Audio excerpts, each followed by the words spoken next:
in today's world. It's on every social media platform, laced into advertisements, showcased in movies, hinted at in casual conversations, and even flaunted in the way people dress. What was once considered shameful is now celebrated, and the pressure to indulge feels overwhelming. You might try to resist these temptations with all your heart, yet find yourself stumbling time and time again, wondering if you're the only one who fights this kind of battle. Here's an important truth. If you find yourself wrestling with lust, it's not because you're spiritually inferior or beyond hope. In fact, many times the fiercest temptations come against those who sincerely desire to walk in purity. As believers, we often refer to ourselves as being chosen in Christ, chosen to live a life that reflects His holiness, chosen to represent His kingdom on earth. But that very calling can draw opposition. Why? Because the enemy knows that a believer who is set apart, someone who truly wants to live for Jesus, is a powerful instrument in God's hands. In 1 Peter 2:9, Scripture says, "But you are a chosen people, a royal priesthood, a holy nation, God's special possession, that you may declare the praises of Him who called you out of darkness into His wonderful light." Notice that we're not born into the kingdom of God already perfect. Rather, by grace, through faith in Jesus Christ, we become part of God's chosen people. We become set apart for His glory. And when we long to stay pure, the enemy will do everything he can to knock us off course. If you've been battling lust in silence, know this: you're not alone. You're valuable in the eyes of God, and the struggle is not a sign of your weakness. It's a sign of how much the devil fears your potential. The Lord is refining you, teaching you perseverance, humility, and absolute dependence on His grace. In this in-depth teaching, we will explore 5 deep reasons why resisting lust can feel incredibly difficult, especially for those who genuinely want to honor Jesus with their bodies, minds, and spirits. Because in a culture that glorifies sin, choosing purity is never an easy path, but it is absolutely worth it. Have you ever noticed that the more you decide to pursue holiness, the more intense the temptations become? The moment you commit to avoid lustful images, they seem to appear everywhere, on your phone, your TV, and your day-to-day encounters. You try to capture every thought and make it obedient to Christ. But images, past memories, and fantasies pop into your mind at the most unexpected moments.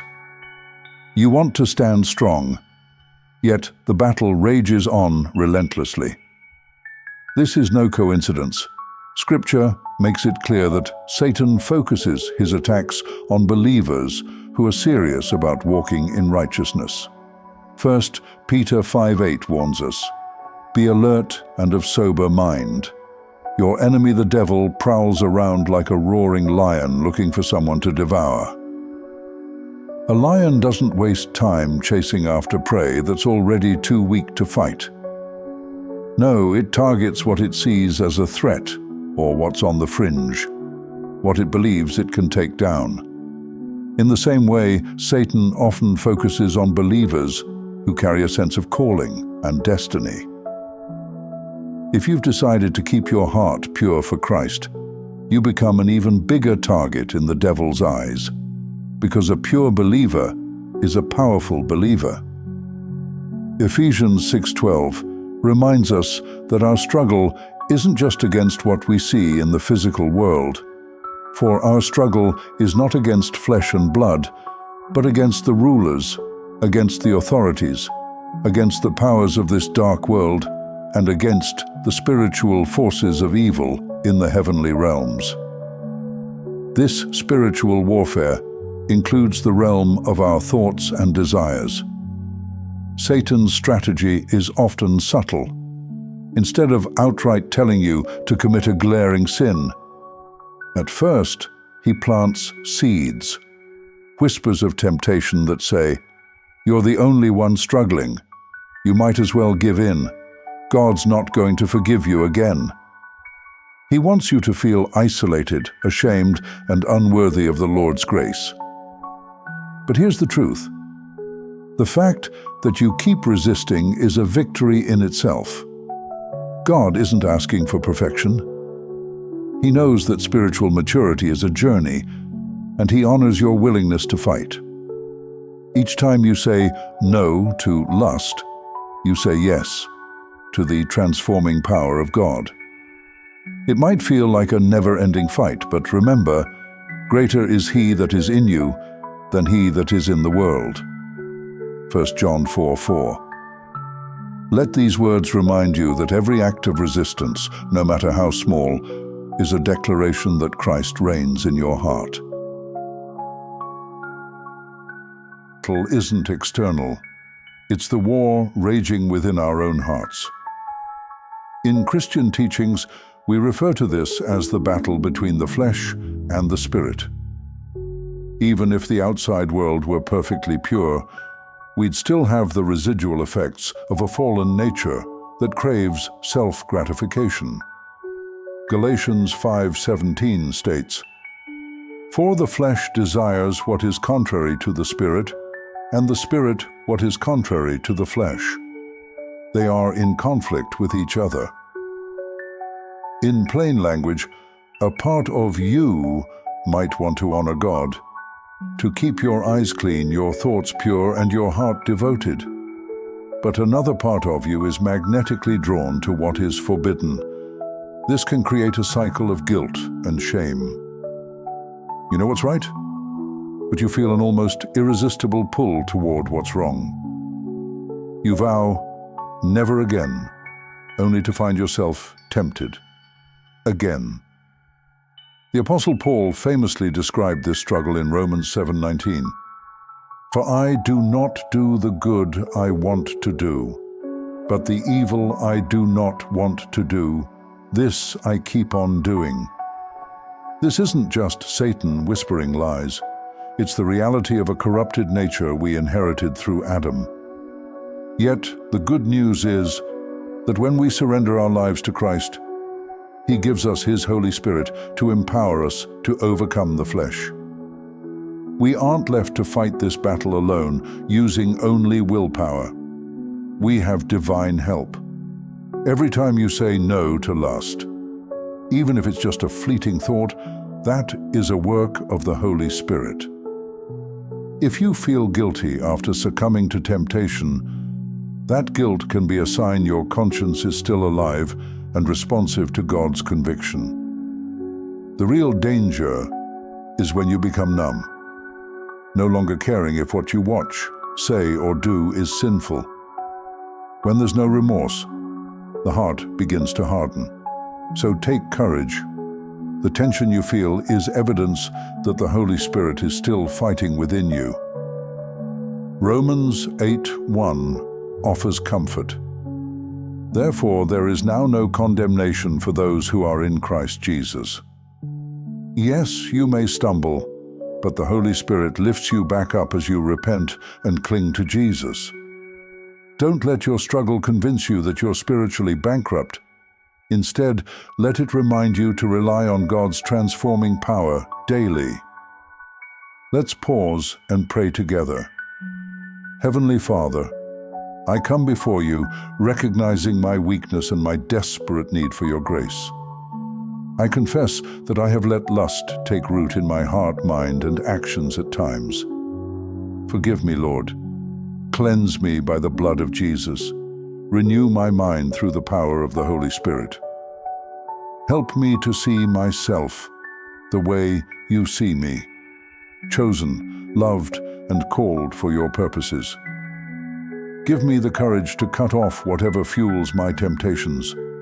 Surround me with godly friends and mentors who can walk with me in accountability. Strengthen me to resist the devil's schemes. to stand against the world's temptations and to overcome the flesh. Remind me daily that I am not alone, that you have promised to never leave or forsake me. In the mighty name of Jesus, I pray. Amen.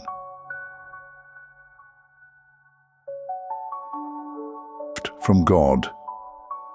Desire, passion, and attraction are all woven into our design, but feelings need guidance from wisdom and love. When we let lust distort these feelings, we end up exploiting ourselves or others for short-term pleasure. When guided by God's love, our feelings become paths to deeper connection and pure joy. True intimacy is about knowing someone fully and being known without fear of rejection. Lust can't create that. It only skims the surface. True intimacy, the kind God intended, involves emotional honesty, spiritual unity, and mutual sacrifice. It's a union that grows stronger over time rather than one that fizzles out once the initial spark fades. The road from lust to love can be bumpy. You may face setbacks, but setbacks don't define you. Your response to them does. If you stumble, get back up and keep moving forward.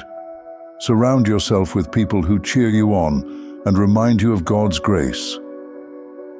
Imagine reaching a point where lust no longer has a grip on you. You wake up each day with a clear mind, excited to see what. It's not just images or thoughts. You might feel a physical energy building up, almost like an electrical current in your body. That's natural. It's part of being human. But lust tries to twist that energy into something self-centered. It says, discharge this, chase a quick fix, feed the urge. Yet there's another way. Channeled appropriately, that life force energy can become the fuel for creativity, prayer, and acts of service. Think about how often people talk about having pent-up energy. Instead of letting it drive you to destructive choices, let it drive you to something healthy. Exercise, create art, play music, or pour your passion into your work or ministry. You can also direct it into deeper worship, pouring out your heart to God, sensing His presence surge within you. That's the beautiful paradox. The same energy that lust exploits can become a conduit for spiritual breakthroughs when you surrender it to the Holy Spirit. Go ahead and comment, "My energy belongs to God." Make that your banner. Watch as your perspective shifts and your heart opens to new ways of handling urges and desires. Reason lust traps so many people is secrecy. You might be terrified to admit you're struggling, worried about judgment or losing the respect of loved ones. But the fear of exposure often keeps you locked in a cycle of sin. The Bible says, confess your sins to each other and pray for each other so that you may be healed. James 5:16. Confession is powerful because it brings hidden things into the light. Look for someone you trust, a close friend, a mentor, or a small group leader. Sharing your struggles might feel embarrassing at first, but it's incredibly freeing. As soon as you speak it out loud, it loses some of its power over you. An accountability partner can pray with you, check in on you, and encourage you to keep pursuing holiness. We're not meant to fight these battles alone. Each of us has triggers, people, places, emotions, or situations that nudge us toward lustful thoughts. Maybe it's late-night internet browsing. Maybe it's feeling lonely after a breakup. Maybe you scroll on social media and see certain images that spark cravings. Identifying triggers is half the battle. Start noticing patterns. Ask yourself, when am I most tempted? How do I feel right before the urge hits? Who am I around, or what's happening in my environment? Once you know your triggers, you can change the script. If you're tempted at night, commit to shutting off screens early or finding a different bedtime routine, like reading scripture or listening to worship music. When you feel loneliness creeping in, instead of reaching for a fantasy, reach out to a friend or spend time in prayer. Invite the Holy Spirit into that moment of vulnerability. Tell God how you're feeling. He cares about every detail of your life. By taking proactive steps, you turn your triggers into opportunities to grow in spiritual strength. Some folks think the Holy Spirit is only about miracles or dramatic experiences. But the Holy Spirit is your daily companion, guiding you in the mundane and the monumental. He nudges you when you're about to click on that website.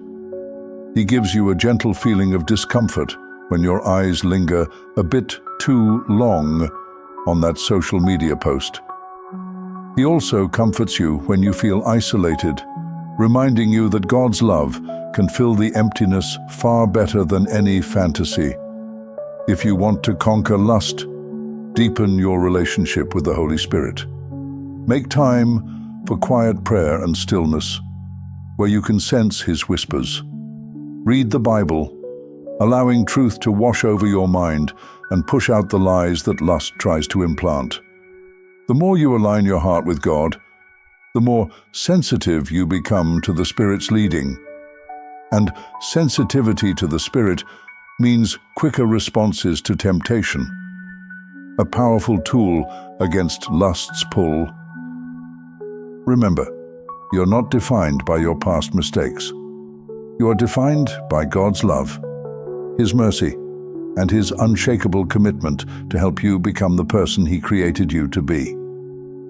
Choose true love over lust. Embrace the Holy Spirit's whispers and march forward, confident that the best is yet to come. God bless you, mighty warrior. Keep standing, keep believing, and never forget. The victory is already yours in Jesus. Amen.